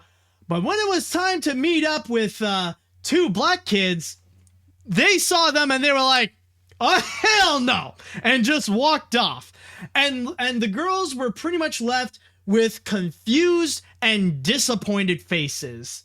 So yes, let's go into the Rosita controversy.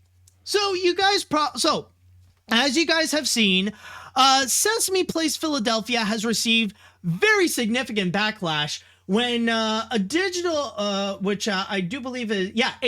strategist named Leslie Mack has posted a video showing her grandchildren getting snubbed by Rosita during a parade, in which this has received massive backlash to Sesame Place, in which people were just calling them out for blatant racism. Now, at first, some people might say that, well, hold on, maybe they just didn't see well in the costume, they didn't see the kids or anything like that. But then again, it is pretty hard to believe, especially in that video where you see the costume person like pretty much snubbing them up, just saying like, oh, hell no. And maybe it was just like one little incident that did occur, like that one small instance of racism that did occur in Sesame Workshop. But oh no, there was more. There was much more that happened, because following afterwards, a lot more people actually shared videos in which apparently Sesame Place actually has a long history of racism where costume characters were just snubbing, like they flat out ignored children of color, like not just black kids, but Hispanic kids. And ironically enough, a lot of them were with people dressed up as Rosita. Like, there are a few more examples that Leslie Mack actually shared. Like, there's this video right over here. So let's go and check this one out. So here we go. I thought it was part of it. No. That's why I ain't even focused on it. It's okay, big bird. Yeah, here's Rosita again. Oh, giving high fives. Who said it's okay, yeah. Big Bird? Hi. Oh, giving a bow. That's nice. And just walks away from the kid. You wanted to down. You wanted to high five. Well, yep, that's one example. Just Rosita, like, hey, how's it going? Yeah, all right. Yes, there's no one else here. I can't see anyone else. Yep, so there's one example of ignorance. Oh, no, wait, hold on. There's another. Let's see another one. All right, let's see what we got here. Whoops, hold on. Let me put up the audio.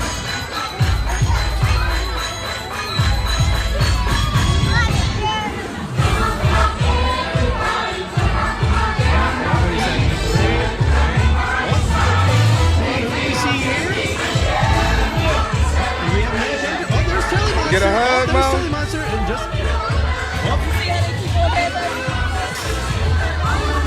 fly out. Go stand over there and see what happens. Just ditching them completely. All right, Telly Monster says hi to everyone except for that black family that was just standing there.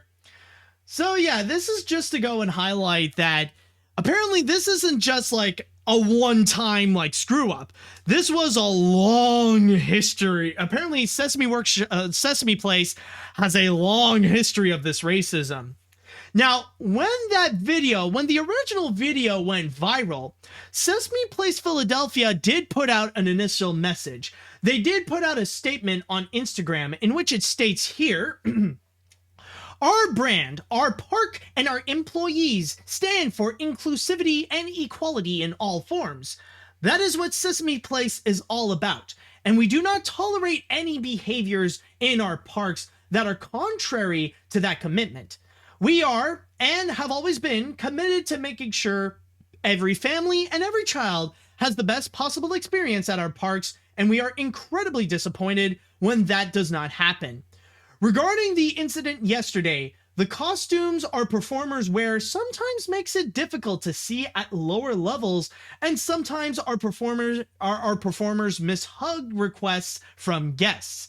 The performer portraying the Rosita character has confirmed that the no hand gesture seen several times in the video was not directed to any specific person.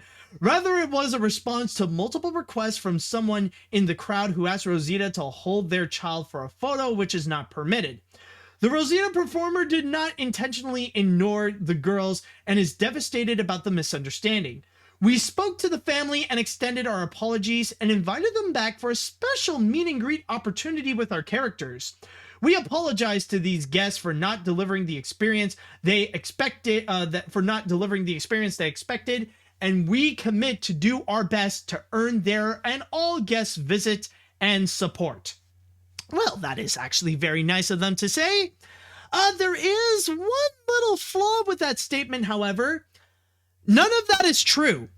Like, okay, number one, the whole statement of the costume that they're not able to go and see well, yeah, it's hard to go and, it's hard to believe that, especially in a place like Sesame Place, in which the entire park is entirely made for preschoolers. It is made for children who are whom you have to look down in order to see. And especially like when there are going to be little kids who are going to run around and they're going to go and suddenly hug these characters, they have to be made specifically in order to go and actually look down. And especially if you do look at the person in the costume, like when they're waving the no gesture. Oh, like you could tell, they can see them just fine. And like on top of that, like they put out the excuse that, oh, well, there are some people that want to take a picture with them, like holding their hand and stuff like that. You don't actually hear that. Like here, let me just put on my earphones. Let's actually go and actually hear that.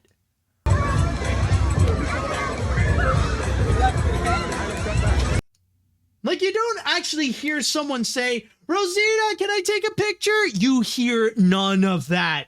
And you can actually see that Rosita, or the person looking in their costumes, you can for sure tell that they looked them square in the eye and made that no hand gesture. Like, I ain't buying that 1 second. And then there's the second part in which they have contacted Leslie Mack and the children to come back to Sesame Place, Philadelphia for another opportunity and to go and actually have like an exclusive meet and greet experience. That is also not true. Leslie Mack actually went and responded to this. Where was it? She actually went and stated, "This statement is the first and only time the family heard about this offer, and Sesame Place has cut off email communication. The entire statement is a lie." So it just got even worse for Sesame Place. And from there, the big Sesame Street people, Sesame Workshop, had to go and step in, and they had to put out a massive statement of their own, in which they stated here on Twitter, it states, Sesame Workshop is aware of the recent incident at Sesame Place, Philadelphia, which we take very seriously. What these children experience is unacceptable. We have been in contact with Sesame Place, our licensed park partner, and they have assured to us that they will conduct bias training and thorough review of the ways in which they engage with families and guests. As a global nonprofit educational organization with a mission to help children grow smarter, stronger, and kinder, Sesame Workshop has always stood for respect, inclusion, and belonging, and is committed to providing the highest quality and engaging experience for all children and families. We hold our partner to the same high standard. We will continue working with our long-term partner, Sesame Place, to ensure that appropriate action has taken and that incidents like this do not happen in the future. So pretty much what happened with all this is the fact that this incident with the costume Rosita pretty much opened the floodgates to this racism that not many people knew, that we would have these characters that would purposely go and flat out ignore children of color. Now, one thing that I do want to state, considering that I am currently working on the history of the Muppets with Animation Look Back, and a month ago I did put out the first part in which I did talk about Sesame Street. Yeah, I think it is safe to say that this definitely does go against everything that Sesame Street stands for. Like, you gotta keep in mind, the reason why Sesame Street exists in the first place is because they wanted to go and give education for lower class families, specifically for underdeveloped black kids who are way behind in school because of the systemic racism that was happening and debatably is still happening in the United States. And from there, they have been championed. Like Sesame Street has pretty much been the champion of inclusiveness, of having people feel like that they all belong, that they do have a place in the world and they are more than welcome, and that they have the right to have an education, that they have the right to know what is going on in our world, even with some of the more serious things that have been happening, like what happened in 9/11, what happened with Black Lives Matter, what happened with COVID and all that kind of stuff. Like, children and even underdeveloped, like even poor children, do have the right to know. And the thing, and like seeing this happen, to see like this ignorance, to see this blatant racism, like this is a serious and critical damage to the Sesame Street image. Like this is really hypocritical. And I'm not necessarily blaming the entire brand of Sesame Street, and I'm not necessarily blaming Sesame Workshop either, because the big thing that you have to keep in mind is that with Sesame Place, it is owned by SeaWorld. And I don't mean the SeaWorld park that you would find like in Orlando or whatever. I mean the SeaWorld company. And they actually own several different theme parks, not just SeaWorld, but they also own Sesame Place, and they also own Busch Gardens. And it does make sense when you look at it through that perspective, especially when SeaWorld is kind of controversial with the way that they have been handling their theme parks, especially with SeaWorld. So it's no big surprise that a company like SeaWorld would have some ignorance in their parks, including Sesame Place, which goes against ignorance, which goes against bigotry and all that kind of stuff. So it does kind of make sense. Like with Sesame Workshop, they would have, they would give them the license to go and run these theme parks. It's kind of like with how Disney is, it's like Disney's relationship with Tokyo Disneyland. Yes, they go and license, they give out the license to go and make it a Disney park, but it's not necessarily owned by Disney. It's actually owned by the Oriental Land Company. And from there, I'm sure that like with that particular Sesame Workshop, like, or with Sesame Place in Philadelphia, yeah, there's going to be like some critical damage repair that I'm sure that they are still doing to this day, especially with the character of Rosita, where Rosita was trending because of the fact that the costume character is represented by her. And kind of ironic that it is coming from a character like Rosita, which she's supposed to be a Hispanic Muppet, where like she would go and actually express her history with being faced with intolerance and racism and stuff like that. So seeing someone dressed up like Rosita and committing those actions, yeah, you can bet that it is actually hypocritical.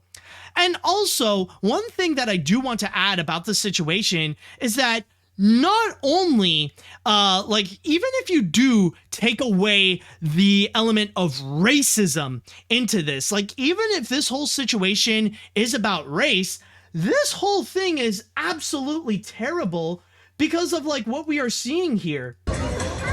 Like, technically, if you take away the race aspect, I don't know if it was too loud, I'm sorry, but if you take away the race aspect out of this, the fact that you got these costume characters based on like popular IPs, the fact that you would see them snub little children, like, that's horrific. That's just flat out wrong. Like, this is something that I know that the people at Disney, they avoid this like the plague. Like, they make sure that their guests, no matter who they are, no matter what the color of their skin is, no matter what, no matter what they have or no matter who they are, they would go and treat every kid like they are special, no matter what. Like, if you see this happen at the Disney parks, you can be guaranteed that whoever is in that costume, you will never hear from them again. And that's another thing that also makes me highly doubtful about the whole explanation about, oh, well, in these costumes, it makes it hard to look, especially like when you look down. It's like bull crap. They need to be specifically made so that you can actually see those children down there. Otherwise, it is a very faulty and very problematic costume. It would need a significant update so that the person in the costume can actually see better. And still, though, like, the fact that they would do this to children, like, that honestly feels like it's Mascots 101. You can't just ditch children. You can't just, like, flat out reject them and just say that, oh, screw them, and stuff like that. Like, if you get close to children and they want your attention, you gotta give that attention back. So and honestly, even like what you see here, that should not even be allowed whatsoever at any park. Like, yeah, maybe I understand the excuse of like, oh, you can't take pictures while in a parade because you got to keep things moving. But you can't do that gesture, especially like when you see here, like, yeah, maybe doing the gesture to the adult with the camera, but not to the freaking kids, man. Like, you can't do this to the children.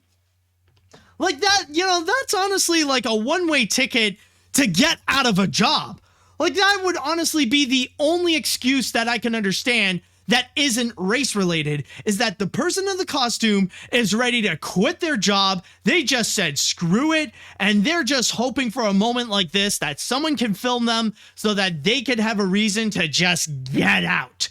That's the only thing that could probably be understandable. It's still a terrible excuse, and like, yeah, that person and that person in the costume definitely deserves the backlash. But still, though, it's like everything about this is just flat out wrong, regardless of how you see this. Like, not only does this go completely against the values and the morals of Sesame Street, but like, even if this is race related or not, this is just wrong. This is just messed up what we have seen here. And I'm sure even to this day, like, I'm sure Sesame Place Philadelphia, they're doing some critical damage control right now, because especially with like how they are exposed with the long history of racism that happened in Sesame Place, SeaWorld better do something in order to go and fix this up, because I wouldn't be surprised that if they don't do anything, if SeaWorld gives Sesame Place the SeaWorld treatment of being ignorant, of keep on being ignorant and letting this kind of crap slide, I wouldn't be surprised that there would be no Sesame Place in the future, because the way that things are right now, what they are doing here, this honestly feels like Ted Cruz's Sesame Place. Because say what you will, folks, yeah, it is wrong, it is racist, it is flat out terrible, and it is heartbreaking, but at least it ain't woke. I mean, we keep on seeing Ted Cruz keep on attacking like Big Bird and Elmo because of how they're trying to encourage children to get the vaccine and stuff. But then with here, like, hey, at least what they're doing, it ain't woke. And it definitely feels like something that Ted Cruz, you know what? Maybe we found the mystery of who's in that costume. Like, with all this here,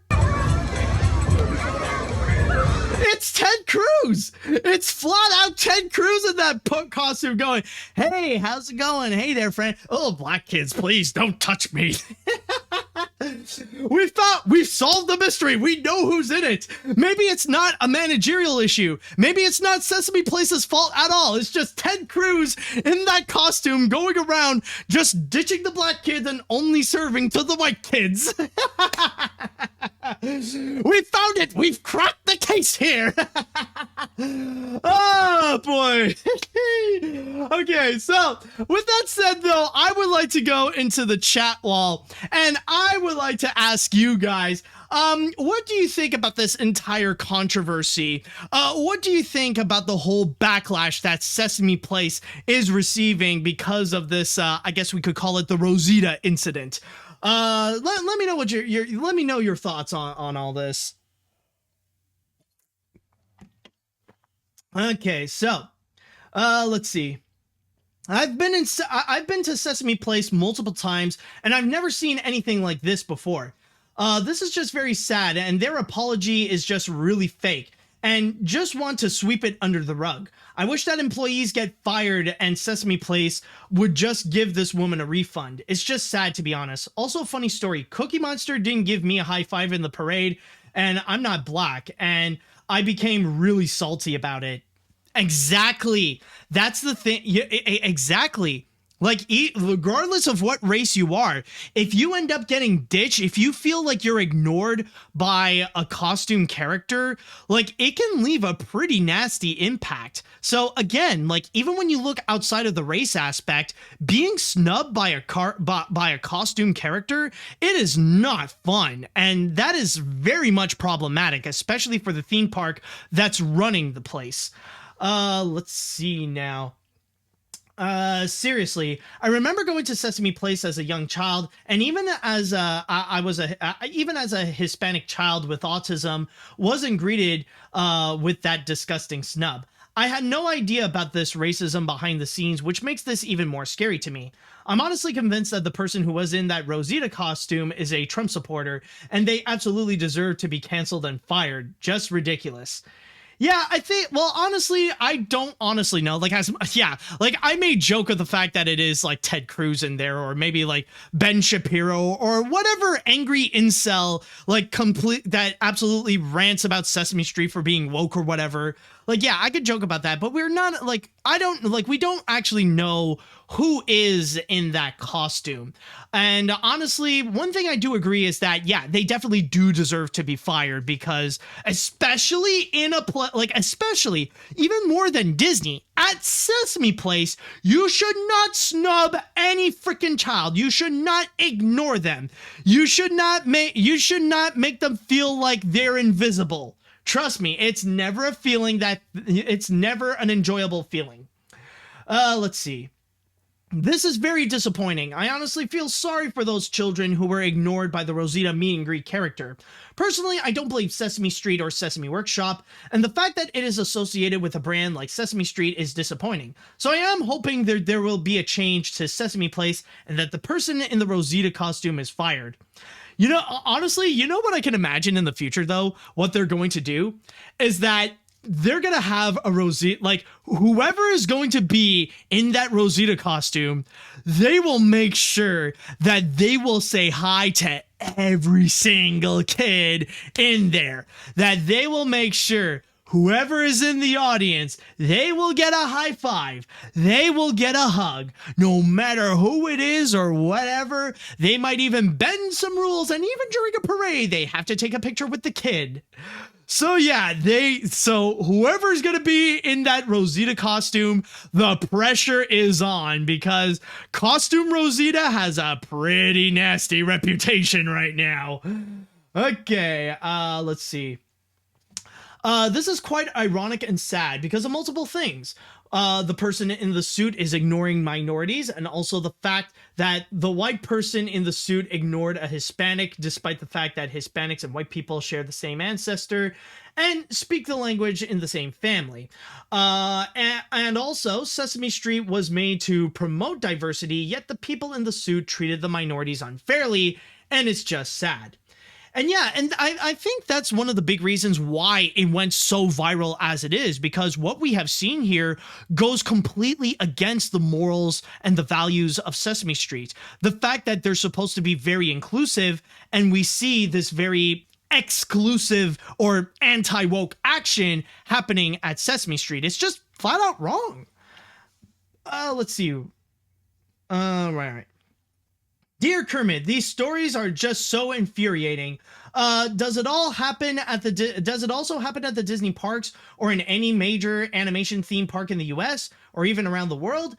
I will never, not in a trillion lives and for all tax having money, set one toe in any of these locations. I may step in any of these stories outside the parks, but if these parks and studios can't accept the word diversity in their vocabulary, then their existence is more than jeopardy. Oh boy, yeah. And that should be the one thing that places like Sesame Place should worry about, is commenters like that in which they decided to say, you don't support diversity, you ain't getting my money. And that's going to be a big, and that's why there needs to be a big emergency happening at SeaWorld. Like, not just for Sesame Place, but for all their parks. All right, I think I'm going to go and read one more comment before we cap this off. All right. Well, this was pretty damn unexpected. Just seeing Rosita reject those kids was just yikes. This is especially awful when you consider what Sesame Street stands for, and it will certainly take a long time for them to recover from this damage. We will have to see if whoever dressed as Rosita gets fired. I think the chat wall made their feelings clear about it, since they're just referencing Uncle Effa from South Park, Bigger, Longer, and Uncut. So that's what everybody is going on about. All right, so I think with that said, that should do it for this episode of AniMat's Crazy Cartoon Cast. Hey, it feels good to be back, everybody, and thank you all so much for joining me. And by the way, I just want to go and add that if you guys would like to go and watch these podcast shows live and without any ads, then don't forget to go and subscribe. Also, on top of that, don't forget to go and subscribe to the AniMat's Crazy Cartoon Cast YouTube channel, as well as follow me in whatever podcast service you're listening to me on, rather it be on Google Play or Spotify or Amazon Music or whatever. So tune in next time for more fun-filled episodes, or for more fun-filled stories to go and talk about on AniMat's Crazy Cartoon Cast. So with all that said and done, I would like to say thank you all so much for listening, thank you all so much for watching, and until next time, see you later, dudes!